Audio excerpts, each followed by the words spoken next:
कवन सो काज कठिन जग माही, जो नहीं होई तात तुम पाही। आज पूरे देश भर में हनुमान जयंती मनाई जा रही है। अलग अलग जगहों पर शोभा यात्राएं निकाली जा रही हैं। अयोध्या में भी राम मंदिर का काम आधा हो चुका है और 2024 यानी अगले साल मंदिर भक्तों के लिए खुल भी जाएगा।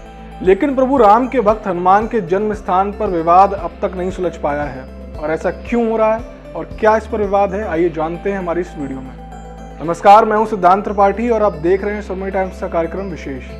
दक्षिण के दो राज्य कर्नाटक और आंध्र प्रदेश अपने यहाँ हनुमान का जन्म होने का दावा करते हैं। इस लड़ाई में एक तरफ आंध्र का तिरुमाला तिरुपति देवस्थानम है यानी TDD है, तो दूसरी तरफ कर्नाटक के किष्किंधा का श्री आंजनेय जन्मभूमि तीर्थ क्षेत्र ट्रस्ट है।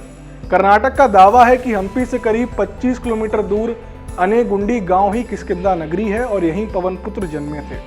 वहीं TTD कह रहा है कि तिरुमाला की 7 पहाड़ियों में से एक पर हनुमान जी का जन्म हुआ। हालांकि वह इससे इनकार नहीं करता कि अनेगुंडी गांव ही किष्किंधा है। इससे पहले TTD ने तिरुमाला की आंजनेय पहाड़ी पर मंदिर में आने वाले भक्तों को फैसिलिटी देने के लिए भूमि पूजन भी कर दिया था, जिसे कर्नाटक के श्री हनुमान जन्मभूमि तीर्थ क्षेत्र ट्रस्ट के गोविंदानंद सरस्वती ने आंध्र प्रदेश हाईकोर्ट में इस निर्माण कार्य को चुनौती भी दी थी और फिर कोर्ट ने पिछले साल इस पर स्टे लगा दिया था, जो कि अब तक लगा हुआ है। असल में साल 2020 में TTD ने 7 सदस्यों की कमेटी बनाई थी, जिसने साबित करने की कोशिश की है कि हनुमान जी का जन्म स्थान तिरुमाला ही है, पर कर्नाटक वाले इसे नहीं मानते। हनुमान जी के जन्म स्थान को लेकर उनके तर्क और प्रमाण अलग अलग हैं। तो आइए सबसे पहले कर्नाटका के हम्पी से करीब 15 किलोमीटर दूर अनेगुंडी गांव चलते हैं, जिसे किष्किंधा भी कहा जाता था।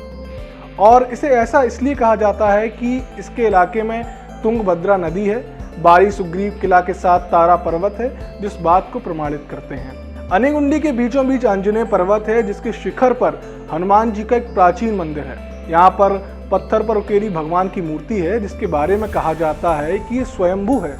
इधर रामानंद संप्रदाय से महंत विद्याघास के अनुसार वाल्मीकि रामायण के साथ तमाम रामायणों में जिक्र है कि सोने के कलर जैसे दिखने वाले पर्वत के शिखर पर हनुमान जी का जन्म हुआ था।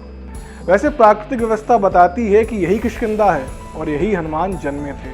और अब चलिए आंध्र प्रदेश के तिरुपति बालाजी, जहां तिरुमाला तिरुपति देवस्थानम ने जिन 7 सदस्यों की कमेटी बनाई, उन्हीं में से एक और तिरुपति में स्थित राष्ट्रीय संस्कृत विद्यापीठ में प्रोफेसर सदाशिव मूर्ति ने जानकारी देते हुए बताया कि इतिहास, शास्त्र और पुराण बताते हैं कि हनुमान जी का जन्म तिरुमला की 7 पहाड़ियों में से एक अंजनाद्री पर्वत पर ही हुआ है।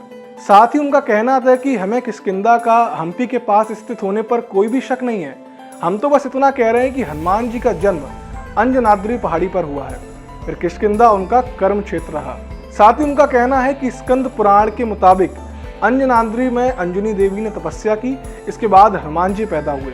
ब्राह्मण पुराण, ब्रह्म पुराण और वराह पुराण में भी अंजनाद्री का जिक्र आता है। वनगमन स्थलों को एक सूत्र में पिरोने वाले शोधकर्ता डॉक्टर राम अवतार कहते हैं कि मैं हम्पी को ही हनुमान जन्म स्थान मानता हूँ। वाल्मीकि रामायण के किष्किंधा कांड में अध्याय नंबर 12 में मतंग वन की चर्चा है और वो सिर्फ किष्किंधा में ही है, तिरुमाला में नहीं।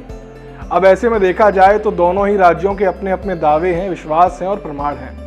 हालांकि नेचुरल एविडेंस ये बताते हैं कि हम्पी के पास स्थित किष्किंधा ही अंजनी पुत्र हनुमान की जन्मस्थली है, लेकिन इस बारे में कोई एक फैसला लेना मुश्किल है। अंजनाद्री पर्वत पर TTD के निर्माण कार्य का मामला हाईकोर्ट में है, जिस पर अभी फैसला नहीं आया है। वैसे आपको बता दें कि ऐसी कई जगह हैं जहां हनुमान जन्म का दावा किया गया है, जिसमें गुजरात, झारखंड, हरियाणा, महाराष्ट्र और कर्नाटक के कुछ ऐसे स्थान आते हैं।